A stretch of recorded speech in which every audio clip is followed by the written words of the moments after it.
से बड़ा मेरा अनुरोध है भाई, एक एक करके बात कीजिए दोनों। ठीक है संजय जी। जी तो अभी बात हो रहा था मेरे भाई संजय भाई, बात हो रहा था महिला आरक्षण बिल पे। आप देखिए 75 सालों का ये इतिहास है गौरव जी। 75 सालों में 96% महिलाएं जो कैबिनेट मंत्री बनी हैं वो जो है सर्कुलेशन ऑफ एलिट के माध्यम से बनी है। जो मनोज झा की बातों को संसद में दोहरा रहे थे, ये वही जिनके पास जो तंत्र मंत्र है, जिनके पास मीन्स ऑफ प्रोडक्शन है, उन्हीं घराने के महिलाओं जो है कैबिनेट मंत्री भी बनी है पार्लियामेंट में। ओबीसी के लोग पार्लियामेंट में गए हैं 90 के बाद। आप क्वेश्चन पूछ रहे हैं, महिलाओं अभी भी नहीं गई है, तो उन महिलाओं को किस तरह भागीदारी मिले, इसकी चर्चा हो रही थी। जनता पार्टी सुबोध जी एक सेकंड, मैं कुछ महिलाओं के बयान सुनवाता हूं। मैं कुछ एक सेकंड में आ रहा हूं आपके पास, सभी मेहमानों के पास आ रहा हूं। ऋषि जी की बारी थी तो उनसे सवाल लूंगा, उसके बाद सौरभ दुबे जी आपके पास आऊंगा। सुबोध जी आपसे भी सवाल करूंगा, महिलाओं का रिएक्शन, महिला नेताओं का रिएक्शन, बीजेपी कांग्रेस सबका सुन लीजिए इस बयान पर, फिर डिबेट को आगे बढ़ाएंगे। सुनिए। वही पार्टियां हैं जो सालों साल से महिलाओं का अपमान करती आई हैं, उपहास करती आई हैं। ये उन्हीं की पार्टी के लोग हैं जिन्होंने कहा था कि लिपस्टिक पाउडर लगाने वाली औरतें क्यों आएंगी संसद में, परकटी महिलाएं क्यों आएंगी संसद में या फिर विधायिका में। ये बहुत ही शर्म की बात है। आज के दौर में इस वाहियात बातों को हम लोग सुन रहे हैं, बर्दाश्त कर रहे हैं, और एक ये जिम्मेदार नेता ऐसी बात कर रहे हैं। और ये सिर्फ आरजेडी ने ही नहीं, बाकी काफी सारे दलों ने इस बात को रखा, कांग्रेस पार्टी ने भी इस बात को रखा।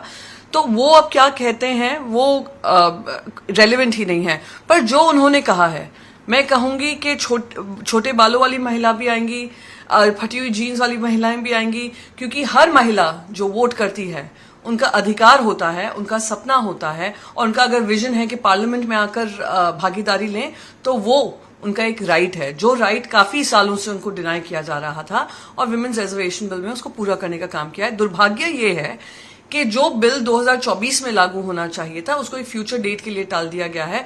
और आज वुमेन के ऊपर उन लोगों का जितना कर्ज है, इसके बारे में पता चला कि एक वुमेन के ऊपर ऐसे इरेस्पेक्ट, बिल्कुल रेस्पेक्ट नहीं देते हुए, इतना इंसल्टिंग स्टेटमेंट्स देते हुए एक महिला के बारे में,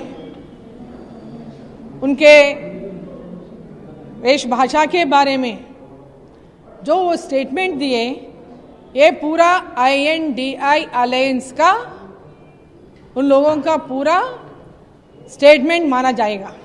कोई भी ऐसा क्षेत्र नहीं है जहां पर हमारी बेटियां, हमारी बहनें जो हैं वो परचम नहीं लहरा रही हैं।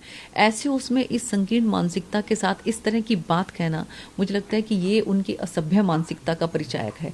इससे पता लगता है कि उनका सोच जो है अभी तक भी पुरातन सोच है, अभी तक जो है वो उस एरा में जी रहे हैं जिस समय में महिलाएं जो हैं वो बड़ा बड़ा घूंघट करके केवल और केवल अपने घर के काम तक ही सीमित रहती थी। आज भी वो यही चाहते हैं कि महिलाएं जो हैं वो बड़ा सा घूंघट करके और केवल परिवार की देखभाल तक सीमित रहें। तो सुबोध मेहता जी, प्रियंका चतुर्वेदी कह रही है कि बॉबकट वाली महिलाएं भी आएंगी, फटी हुई जीन्स पहन के भी महिलाएं आएंगी, लिपस्टिक और पाउडर लगा के भी महिला आएंगी। कर लीजिए क्या करना है और क्या कर लेंगे आप जी। आप देखिए प्रियंका जी हमारे साथ कमेटी में मेंबर है, इंडिया अलायंस कमेटी के जी। तो आपने जिन पूरे सम्मान के साथ कह रहा हूं कि जिन लोगों का आपने हमें वक्तव्य सुनाया, मुझे बहुत खुशी होती। और जो बात अब्दुल बारी सिद्दीकी कह रहे हैं, और मैं भी यहाँ पे जो है किस संदर्भ में कहा गया है उसको लेके मैं बात कर रहा हूँ कि काश उन महिलाओं का भी मुझे सुना दिए होते जहां पे ये बोल रहे थे मुजफ्फरपुर में आज अब्दुल बारी सिद्दीकी जी। तो मैं यही तो कह रहा हूँ कि जो महिलाएं संसद में आई हैं और जो कैबिनेट मंत्री बनी है, 75 साल का इतिहास हमारे साथ है गौरव जी। आप 75 सालों में देख लीजिए 96% महिलाएं ऐसी हैं कि जो जिनकी बात हम कह रहे हैं वो वहां तक पहुंच नहीं पाई हैं, और 90 के दशक के बाद कुछ पहुंची हैं। All thanks to subaltern politics, all thanks to Lalu Yadav, और जो आप जिन लोगों का नाम ले रहे थे आप जी सुबोध जी जी। तो मैं सुबोध जी और मुझे स्क्रीन पे लीजिएगा जरा जी। सुबोध जी एक मिनट रोजगार कैसे मिलता है, महिलाओं का विकास कैसे होता है, एक लाइन का सवाल पूछता हूँ। महिलाओं का विकास उनके रिप्रेजेंटेशन से मिलता है, उनको हर चीज में भागीदारी, डिसीजन मेकिंग प्रोसेस भागीदारी कैसे मिलेगी, कैसे मिलेगी? जैसे कि मैंने अभी तो बताया, तो सबसे पहले उनकी पढ़ाई लिखाई होगी जी, पढ़ाई लिखाई होगी, शिक्षा मिलेगी, महिलाएं शिक्षित होंगी तो अपने अधिकार को लेकर जागरूक होंगी। अपने होंगी, सहमत है मेरी बात से? एकदम सहमत है, ठीक, एकदम सहमत है। और इसी को लेके इस देश में, ठीक है गौरव जी नहीं, विवेक जी, सर मेरा नाम विवेक है, विवेकपूर्ण बातें करता हूं और विवेकपूर्ण डिबेट लेकर आता हूं। मैं आपसे ये पूछ रहा हूं, मैंने कहा कि महिलाएं शिक्षित होंगी, रोजगार तभी मिलेगा, आगे बढ़ेंगी, उनकी भागीदारी बढ़ेंगी, शिक्षित होंगी तो अपने अधिकारों को लेकर जागरूक होंगी, सवाल पूछेंगी, सबसे पूछेंगी, पुलिस से, सरकार से, घर से, बड़ों से, बुजुर्ग से। संजय जी मैं आ रहा हूं, तो बिहार के बारे में एक सेकंड संजय जी, इसके बाद आप ही के पास आऊंगा, आप चिंता मत कीजिए। मेरा सवाल यह है कि देश के तमाम राज्यों में, संजय जी वेट कीजिएगा, जहां साक्षरता दर की बात होती है तो केरल अव्वल पर है 90% के साथ, बिहार सबसे नीचे है 61.80% के साथ, और आपको बता दूं 51% है महिलाओं का साक्षरता दर। तो आप क्या बताना चाहते हैं? तो बिहार की महिलाएं साक्षरता दर में पीछे कैसे रह गई? यह सवाल भी मैं आपको चम्मच में ले जाकर दूं तब आप उस पर जवाब देंगे। चम्मच में हमें जरूरत नहीं है, हम गुट्टी रोज पिलाते हैं, हम गुट्टी रोज पिलाते हैं बच्चों को। आपने जिस डाटा, आपने ऐसी गुट्टी पिलाई कि महिलाओं की साक्षरता दर 51% पर है, ये आप गुट्टी पिला रहे हैं।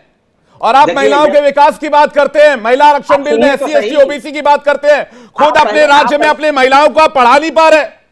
क्यों नहीं है? 80-90% हो सकता है बिहार में। मैं बिहार का रहने वाला हूं, मैं झारखंड का रहने वाला हूं। आप पहले मैं कहता हूं आपसे, क्यों नहीं 80-90% हुआ? अगर आपके दावे में इतना दम है तो पहले आप मुझे ये बताओ, आप क्वेश्चन पूछ रहे हो कि भाषण दे रहे हो? भाषण दे रहा हूं। आपको पता है क्वेश्चन पूछ रहे हो तो भाषण दे रहा हूं। और बताइए, आप सुनिए, 1951 का सेंसस देख लीजिए, बिहार का साक्षरता रेट कितना था।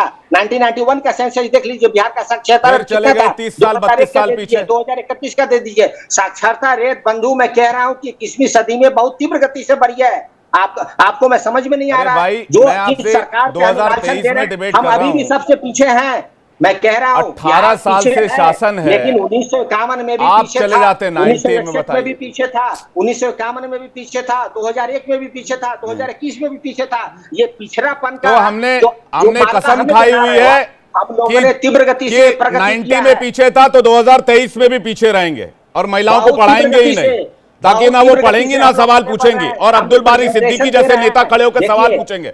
संजय जी कुछ कहना चाह रहे थे। क्वेश्चन का तार्क देखिए, क्वेश्चन का संदर्भ मैं मैडम को ये कहना चाहता हूँ, सुनिए सुबोध जी, सुनिए जरा सुनिए मेरी बात को। मैं मैडम को ये कहना चाहता हूँ कि मैडम कौन सी विकास देखना चाहती हैं।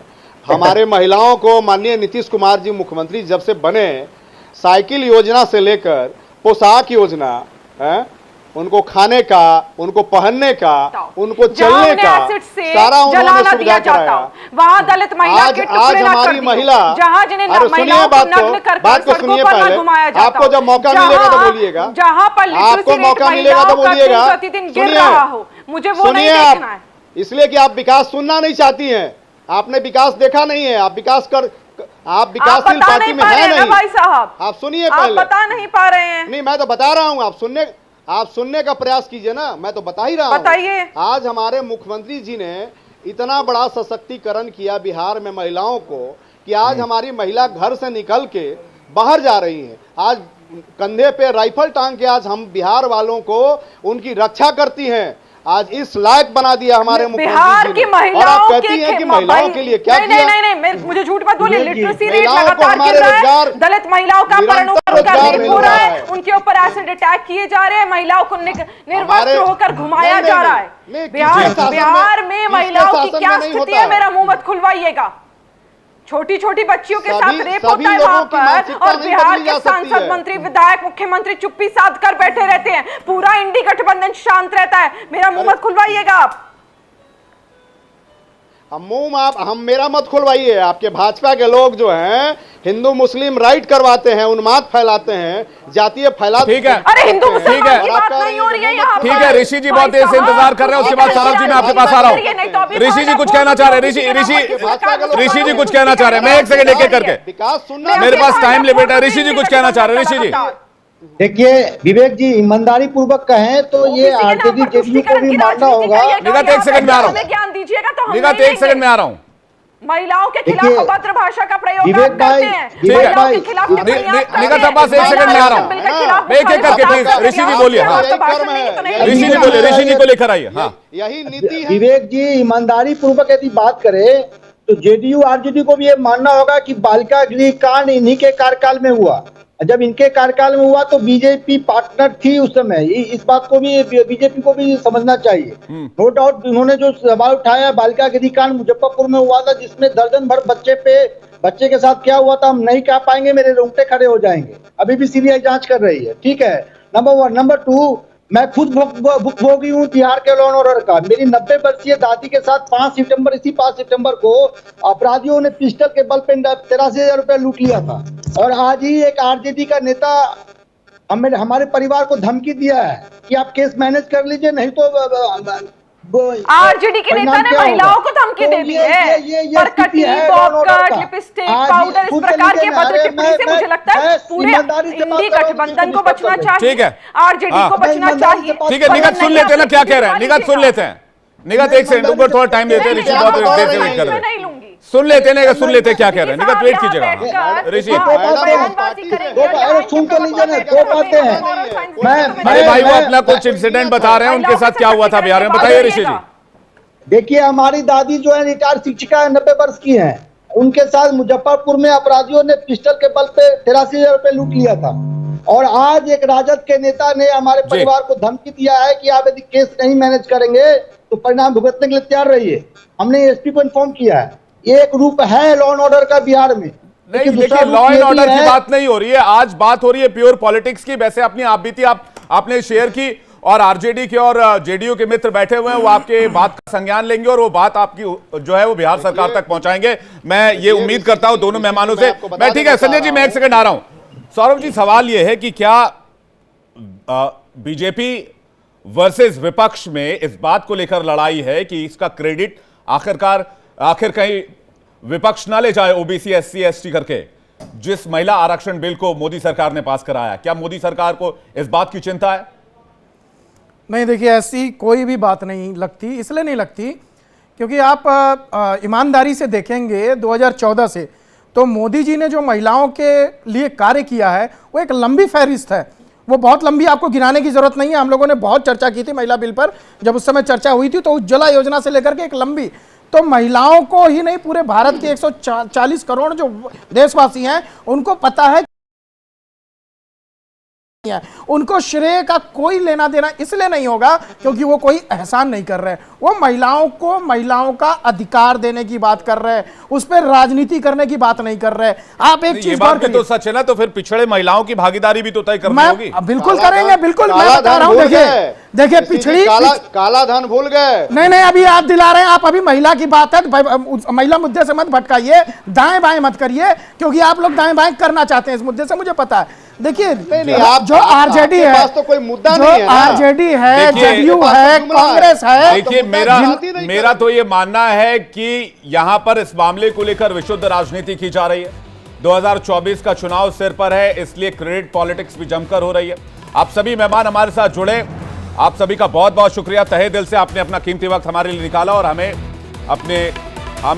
यहां पर आप डिबेट में शामिल होकर अपने विचार से आप लोगों ने अवगत कराया। बहरहाल 29 सितंबर को सबका हिसाब होगा में सवाल पूछा गया था। उसके लकी विजेता है जितेंद्र कुमार मुजफ्फरपुर बिहार से और राजेंद्र सिंह चंपावत उत्तराखंड से। आप दोनों को बहुत सारी बधाइयां और ढेर सारी शुभकामनाएं इंडिया डेली लाइव की पूरी टीम की तरफ से। तो डिबेट